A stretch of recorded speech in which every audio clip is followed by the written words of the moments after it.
नमो भगवते वासुदेवाय। ओम नमो भगवते वासुदेवाय।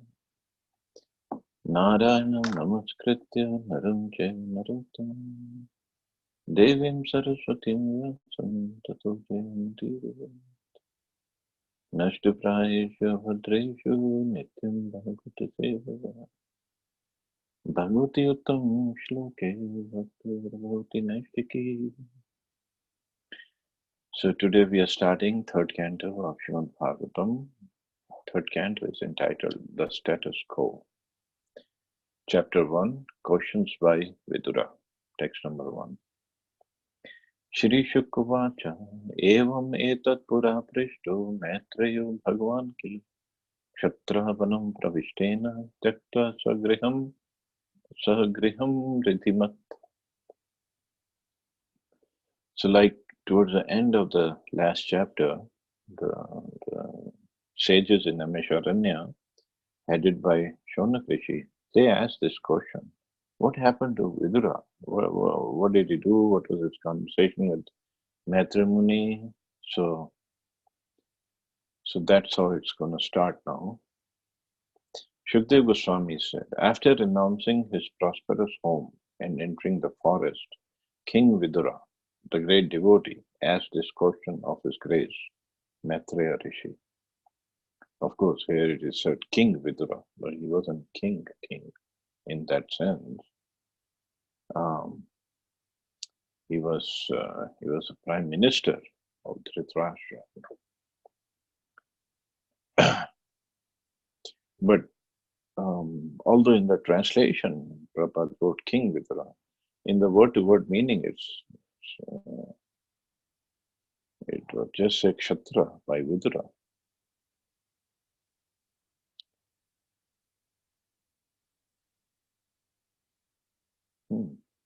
I don't know why in the translation Prabhupada wrote King Vidura. Anyway, text 2. Yadvayam mantra kridvo bhagwan akileshwaraha paurvendra griham hitva praviveshatmasat kritam. What else is there to say about the residential house of the Pandavas? Sri Krishna, the Lord of everything, acted as a minister. He used to enter that house as if it were his own, and he did not take any care of Duryodhana's house. According to Gaudiya Chinta Bheda Bhetattva philosophy, anything which satisfies the senses of the Supreme Lord, Sri Krishna, is also Sri Krishna. For example, Shri Vrindavan Dham is non-different from Shri Krishna, Tad Dham Vrindavanam, because at Vrindavan the Lord enjoys the transcendental bliss of his internal potency. Similarly, the house of the Pandavas was also the source of transcendental bliss for the Lord. It's mentioned here that the Lord identified the house with his own self. Thus, the house of the Pandavas was as good as Vrindavan, and Vidura should not have given up that place of transcendental bliss. Therefore, the reason for his quitting the house was not exactly family misunderstanding. Rather, Vidura took the opportunity to meet Rishi Maitreya and discuss transcendental knowledge. For a saintly person like Vidura, any disturbance due to worldly affairs is insignificant. Such disturbances, however, are sometimes favorable for higher realization, and therefore Vidura took advantage of a family misunderstanding in order to meet Maitreya Rishi. So we all know how Vidurji was insulted by Duryodhana at the game of dice, and he was kicked out by Duryodhana. Duryodhana told his soldiers, "Thus let Vidura be left only with his breath." Means you take away all his weapons, you take away all his jewels and the crown and everything. Just leave him with his breath only. So they insulted him, they kicked him out. So Vidurji, he understood now the war is inevitable. No, I think this happened after after Krishna came as a peace messenger. Yeah, not at the game of dice. It after Krishna came as peace messenger, and Vidura was telling Dhritarashtra that you should forsake your son, disown your son, and and then you will be at peace. Otherwise, war is inevitable. And Duryodhana was so upset with this, so he ordered his soldiers to kick Vidura out. So Vidurji knew that this is a time for big war, and he didn't want to be in the kingdom. But here it is said that it wasn't because of his insult. He wouldn't. The what did it say? For a saintly person like Vidura, any disturbance due to worldly affairs is insignificant. He was he was at a different level. Vidurji is incarnation of Yamaraj, and Yamaraj is one of the Mahajans, one of the 12 Mahajans, 12 spiritual authorities mentioned in the scriptures. And Vidura himself displayed so much of devotion towards Krishna that he could not be disturbed to such an extent that he would just leave Hastinapur and go away because Duryodhana insulted him. Rather, he wanted to use this opportunity to meet Maitreya Rishi and ask him questions for self-realization. Text number 3. Rajovacha kutra kutra kshatur bhagavata maitreyana sangama kadava saha samvada etad varnayana prabhu. The king asked Shukdev Goswami, where and when did the meeting and discussion take place between Saint Vidura and His Grace Maitreya Muni?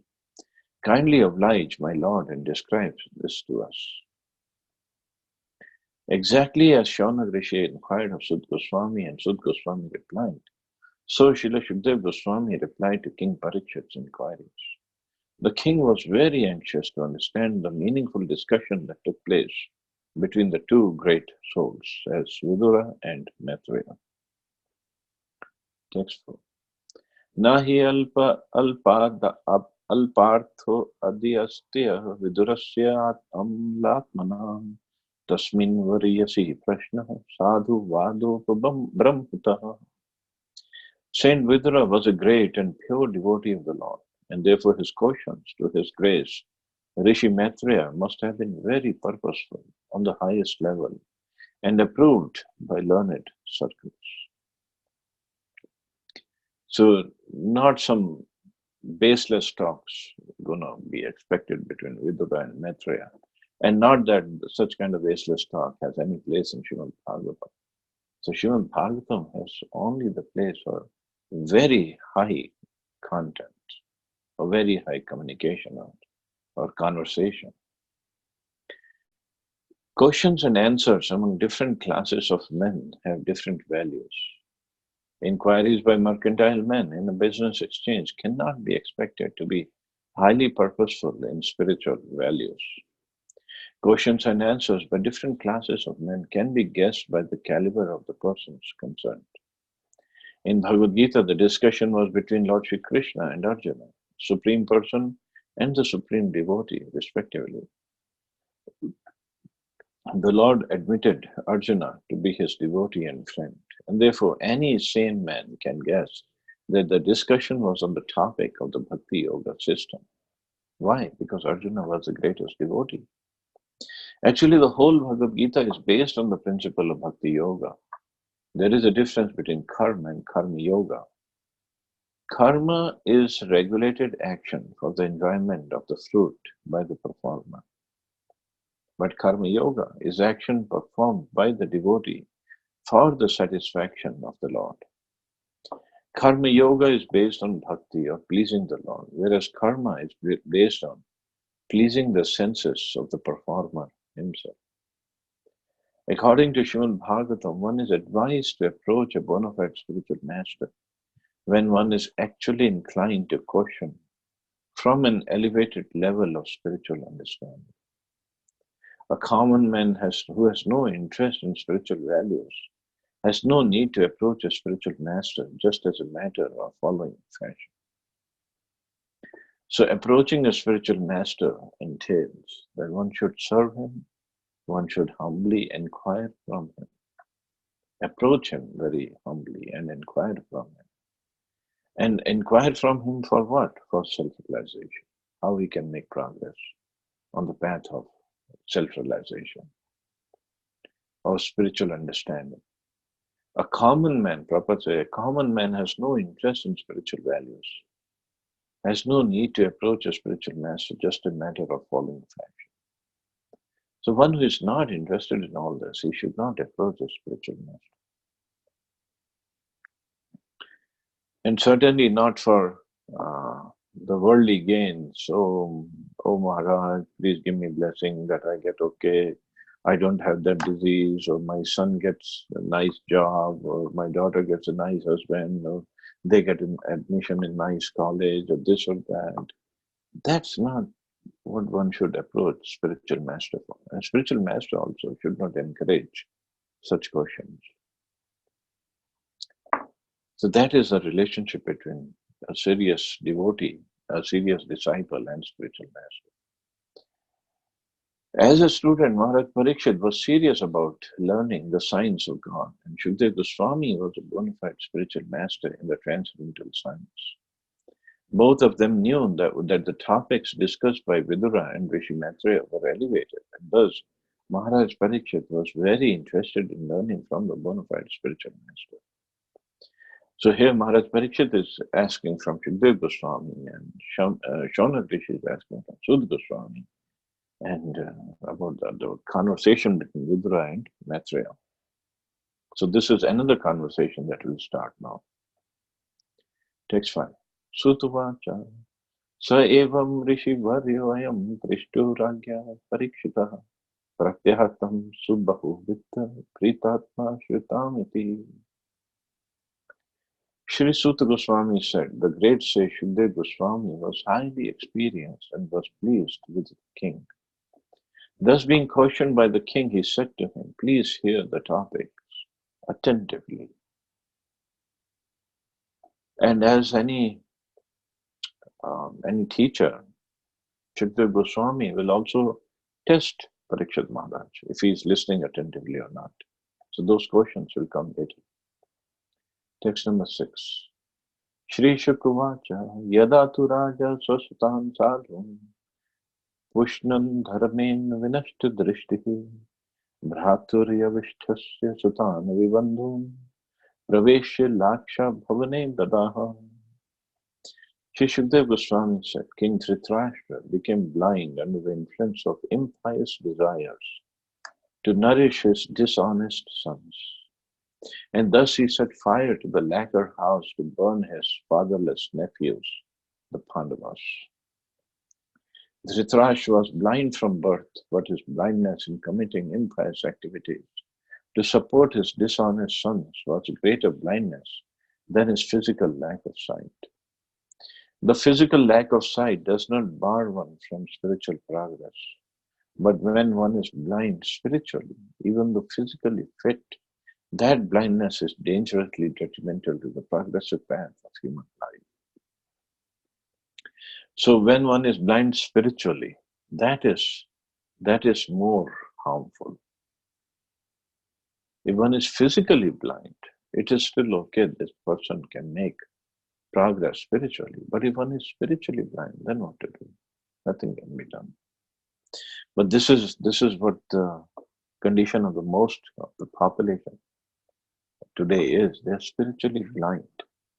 They're spiritually so ignorant that they cannot see the truth and don't even want to inquire about the truth.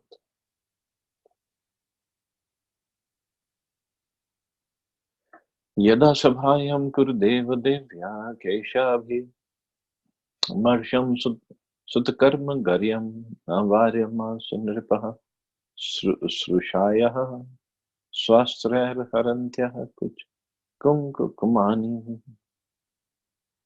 The king did not forbid his son Dushasan abominable action of grabbing the hair of Draupadi, the wife of the godly king Yudhishthira, even though her tears washed the red dust on her breast.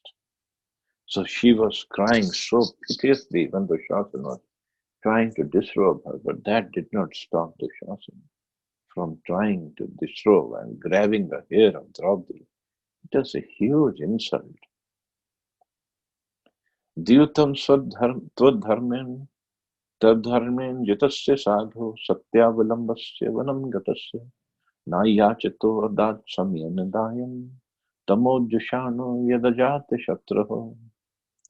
Yudhishthir, who was born without an enemy, was unfairly defeated in gambling. But because he had taken the vow of truthfulness, he went off to the forest. When he came back in due course and begged the return of his rightful share of the kingdom, he was refused by Dhritarashtra, who was overwhelmed by illusion. So here it is said, Maharaj Yudhishthira, Ajat Shatra, one who was born without any enemy. So somebody can say that Duryodhana was his enemy, Dushasan was his enemy, Karna was his enemy. But Yudhishthira Maharaj never considered them his enemies. So that's why he's called Ajatashatru. He was born without an enemy.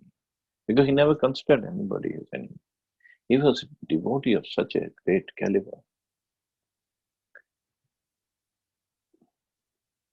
So although he was defeated in the game of dice unfairly, still he went to the forest to fulfill the condition of the game of dice. And when he came back after 14 years to ask for the rightful share, Duryodhana refused. He was not even given the kingdom of not Hastinapur, but Indraprasth. After that, Krishna, he had come as a messenger of peace. He said, okay, give them 5 villages. Duryodhana even refused that. Krishna said, okay, forget 5 villages. You just give them 5 houses to live in. Duryodhana then said, I won't even give them the amount of land they can drive the pin into, in the head of the pin into. Even that much land I will not give them. Maharaj Yudhishthira was the rightful heir to his father's kingdom, but just to favor his own sons, headed by Duryodhana, Dhritarashtra, Maharaj Yudhishthira's uncle, adopted various unfair means to cheat his nephews of the rightful share of the kingdom. At last, the Pandavas demanded only 5 villages, one for each of the 5 brothers, but that was also refused by the usurpers. This incident led to the war of Kurukshetra. The battle of Kurukshetra, therefore, was induced by the Kurus and not by the Pandavas. As Kshatriyas, the proper livelihood of the Pandavas was only to rule and not to accept any other occupation. A Brahman, Kshatriya, Vaishya will not accept employment for his livelihood under any circumstance. So, very important statement about the Varnashram system. A Brahman, a Kshatriya, or a Vaishya will not accept employment for his livelihood under any circumstance. Means they cannot work under somebody for money. So these days we have so-called Brahmins and so-called Kshatriyas, so-called Vaishyas, who are ready to take up any job and just to make money. But originally it didn't happen. So only Shudras would accept a job. Doesn't matter, high-paying job or low-paying job. Job is a job. Only a Shudra would accept a job. It means everybody who's having a job, working for somebody. I don't want to say anything. Text number 9. Yada cha partha prahita sabhayam jagat gururyani jagat krishna natani punsam maritya yanani rajoru mene kratpunya klesha. Lord Krishna was sent by Arjuna into the assembly as a spiritual master of the whole world. And although his words were heard by some like Bhishma as pure nectar, it was not so for the others who were completely bereft of the last farthing of past pious works. The king Dhritarashtra or Duryodhana did not take the words of Lord Krishna very seriously. Lord Krishna, who is the spiritual master of the entire universe, accepted the duty of a messenger and, deputed by Arjuna, went to the assembly of King Dhritarashtra on a peace mission. So Krishna, look at Krishna. He's the spiritual master of the entire universe. He's the supreme personality of Godhead himself. But out of love for his devotees, he tried to act as a peace messenger also. That's because of his love. Krishna is everyone's Lord, yet because he was a transcendental friend of Arjuna, he gladly accepted the role of messenger, exactly like an ordinary friend. That is the beauty of the Lord's behavior with his pure devotees. He reached the assembly and spoke about peace, and the message was relished by Bhishma and other great leaders because it was spoken by the Lord himself. But due to the exhaustion of the pious results of the past deeds, Duryodhana or his father Dhritarashtra did not take the message very seriously. So Krishna was speaking the language of peace. But Duryodhana and Dhritarashtra, because their pious activities were completely exhausted, and the Supreme Lord Krishna himself was standing in their assembly, but they did not take him seriously. Because when Krishna went as a peace messenger, Dhritarashtra and Duryodhana, they thought the Pandavas are afraid of fighting. That's why they're sending a peace messenger. So that's why they did not take the words of Krishna very seriously.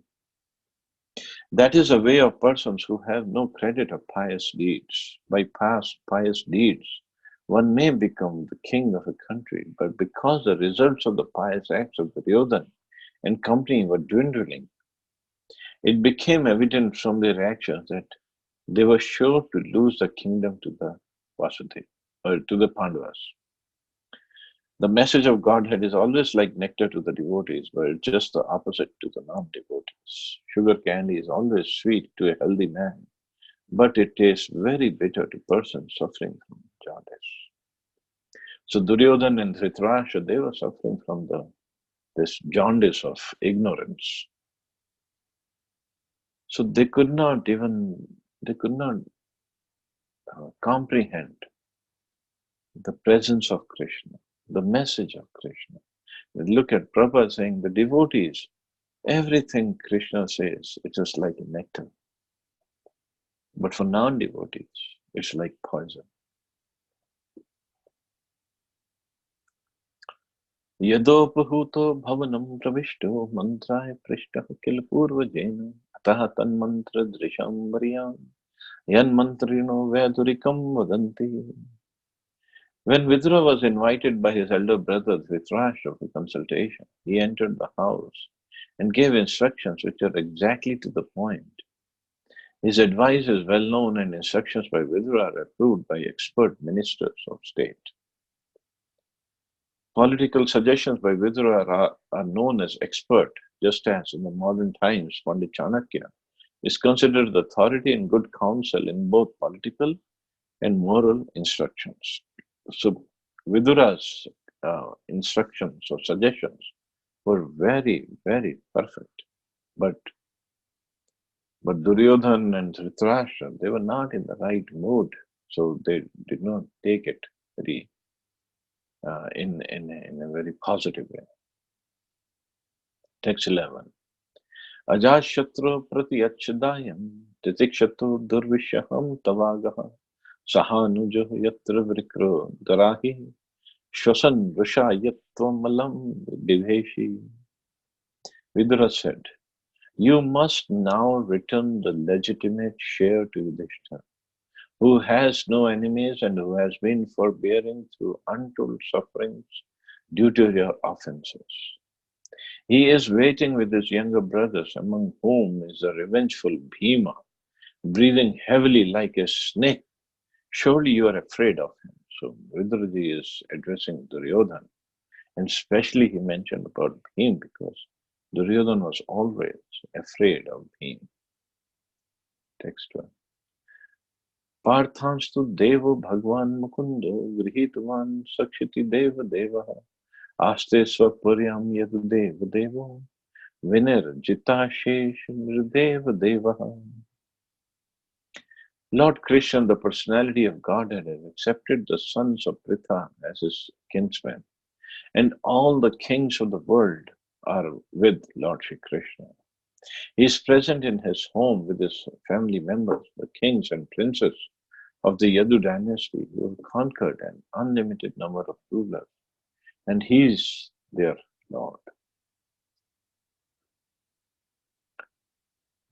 So he is the Lord of Yadu dynasty who have conquered many kings. And every king in the world, they accept Lord Krishna.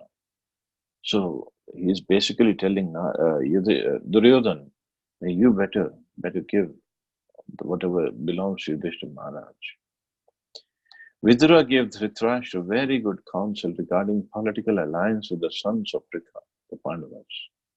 The first thing he said was that Lord Shri Krishna was intimately related with them as a cousin.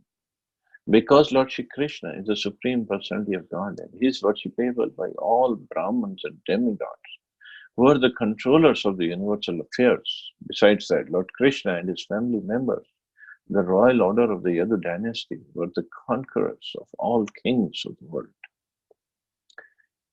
The Kshatriyas used to fight the kings of various dominions and kidnap their beautiful princess daughters after conquering their relatives. This system was laudable because the Kshatriyas and the princes would be married only on the basis of the chivalry of the conquering Kshatriya. All the young princes of the Yadu dynasty married the daughters of other kings in this way, by chivalrous force, and thus they were conquerors of all the kings of the world. Vidura wanted to impress upon his elder brother that fighting with the Pandavas was fraudulently with many dangers because they were supported by Lord Krishna, who had conquered, even in his childhood, demons like Kansa and Jarasandha and demigods like Brahma and Indra. Therefore, all universal power was behind the Pandavas. So, very important thing for us to understand. If we become a devotee of Krishna, if we become friend of Krishna, then all the powers of Krishna, they will be with us. Just like Arjuna and Pandava's army was only 7 Akshohini and Kaurava's army was 11 Akshohini. But still, Pandavas became victorious. Why? Because Pandavas, especially Arjuna, was a dear devotee and friend of Krishna. So Krishna always protects, not only protects the body of his devotees, he also protects the honor of his devotees. Bodies sometimes maybe because everybody has to die, so maybe not, but the honor of his devotees he always protects. And he wants to see his devotees victorious. Okay, sometimes to teach them lesson, that's a different story. Maybe make them, get them defeated, but mostly he wants to make his devotees victorious. So anyway, I'll stop here. See anybody have any questions or comments? Thank you very much, Prabhuji, for the beautiful class. Once again. Thank you. All glories to Srila Prabhupada. All glories to Prabhupada.